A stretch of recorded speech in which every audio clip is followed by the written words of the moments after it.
Dominic Roque nagsalita na kung nililigawan nga ba niya si Catherine Bernardo. Kinumpirma nga ni Dominic Roque na hindi niya nililigawan ang kapamilya actress na si Catherine Bernardo.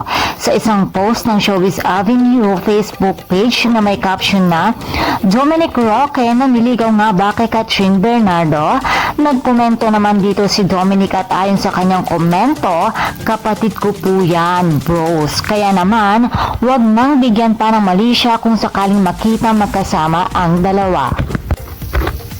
Best of friends lang kasi talaga sila at magkapatid ang turing nila sa isa't isa. May mga ilang netizens naman na masaya sa pagkumpirma ito ni Dominic. May ilan naman na nagsabing sana daw ay bigyan sila ng chance dahil bagay daw ang mga ito.